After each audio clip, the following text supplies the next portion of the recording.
Good morning, students. Today we will look into chemical industries. The chemical industry in India is fast growing and diversifying. See, it contributes around 3% of the GDP, is the third largest in Asia. So, the chemical industry is the third largest in Asia and 12th in world, and it comprises both large and small scale manufacturing units. Okay, so rapid growth has been recorded in both inorganic and organic sectors, both inorganic chemicals and organic chemicals industries. Both there was a rapid growth. Inorganic chemicals include sulfuric acid. It's used to manufacture fertilizers, synthetic fibers, plastics, adhesives, paints, dyestuffs. Okay, then nitric acid, alkalis, and soda ash. It's used to make glass, soaps, and detergents and paper, and caustic soda. So these industries are widely spread over the country. Now there is not that much concentration of its location in India, but it's spread throughout the country. Now organic chemicals include petrochemicals, which are used for manufacturing of synthetic fiber, synthetic rubber, plastics, dyestuffs, drugs, and pharmaceuticals. Organic chemical plants are located near oil refineries or petrochemical plants. The chemical industry is its own largest consumer. See, the consumption of chemical products mostly by the chemical industry itself. How? Because basic chemicals undergo processing to further produce other chemicals. That's why the chemical industry itself consuming more of the chemicals produced that are used for industrial application, agriculture, or directly for consumer markets. Okay, now come to next, fertilizer industry. The fertilizer industry is centered around the production of nitrogenous fertilizers, mainly urea, then phosphatic fertilizers and ammonium phosphate, and complex fertilizers which have a combination of nitrogen, phosphate, and potash. See, potash is entirely imported as the country does not have any reserves of commercially usable potash or potassium compounds in any form. So India doesn't have these potassium deposits, or we don't have it in India. So we import it for the fertilizer producing necessities. Okay. India is the third largest producer of nitrogenous fertilizers. There are 57 fertilizer units manufacturing nitrogenous and complex nitrogenous fertilizers, and 29 for urea and 9 for producing ammonium sulfate as a byproduct, and 68 other small units produce single superphosphate. There are 10 public sector undertakings and 1 in cooperative sector, that is at Hazira in Gujarat, under the Fertilizer Corporation of India. So these are the units, fertilizer units, companies we have. See, after the Green Revolution, the industry expanded to several other parts of the country.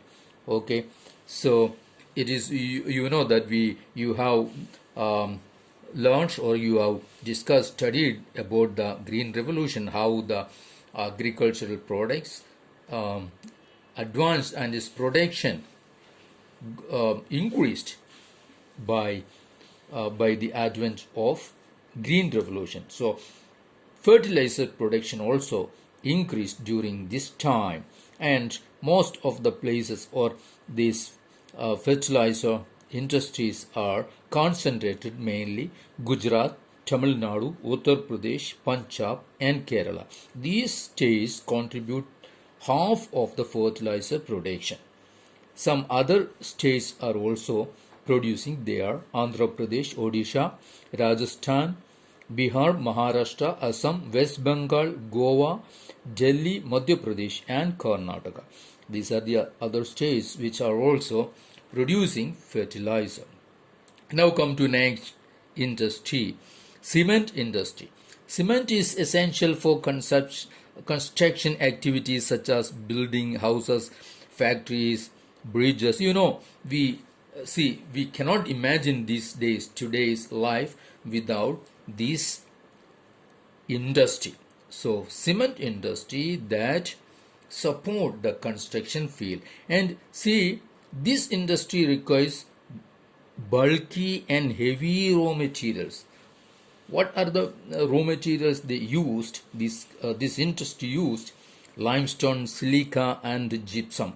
See, coal and electric power are needed apart from rail transportation. So, coal and electric power are used as energy support, and rail transportation also necessary for transporting this from place to place. The first cement plant was set up in Chennai in 1904. Okay, so after independence, the industry expanded. See, decontrol of price and distribution since 1989 and other policy reforms led the cement industry to make rapid strides in capacity, process, technology, and production. All this area, there was expansion because of the new policy of the government. Policies and reforms of government helped the development and increase of its production. Improvement in the quality has found the produce a rapidly available market in East Asia. See, because of the quality of the cement that we produce in India, we got some markets outside India. Though of course we have our internal market is so big that a lot of consumption of cement is there in internal market, that means in India, but it's we are selling, or our cement is going out to East Asia, Middle East, Africa, South Asia. These are the areas or the places where cement is being exported from India.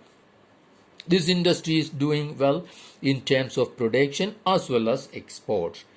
Efforts are being made to generate adequate domestic demand and supply in order to sustain this industry. Of course, we have enough consumption in internal market. So next we'll come to automobile industry, a well-known and industry for us all, and it's too much rapid progress is there in this industry. Automobiles, we know that is a vehicle, so provide vehicles for transport of goods and services, and is the passengers, goods, services, and passengers. All the vehicles you think about, what we see on roads, that see truck, buses, cars, motorcycles, scooters, three-wheelers, and multi-utility vehicles. All these are manufactured in India at various centers. Okay, after the liberation, the financial or the economic liberalization, you may know, that started from 1990s during the time of Narasimha Rao government.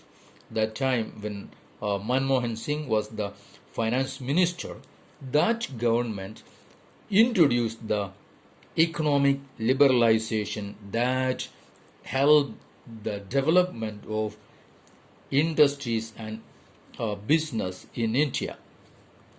See, so new models of vehicles that stimulated the demand for it in the market. Now, that led to the healthy growth of the industry, including passenger cars and two-wheelers and three-wheelers. And this industry had experienced a quantum jump in less than 15 years. In 15 years, there was a rapid growth in automobile industry, and foreign direct investment FDI also brought new technology and aligned the industry with global developments. You know that today we can see several foreign companies are there producing in India and selling their vehicle units in India. And many you may see the foreign models or brands are there on the roads. See, at present there are 15 manufacturers of passenger cars and multi-utility vehicles, and 9 of commercial vehicles, 14 of the two and three wheelers. The industry is located mostly around Delhi, Gurgaon, Mumbai, Pune, Chennai, Kolkata, Lucknow, Indore, Hyderabad, Jamshedpur, and Bangalore.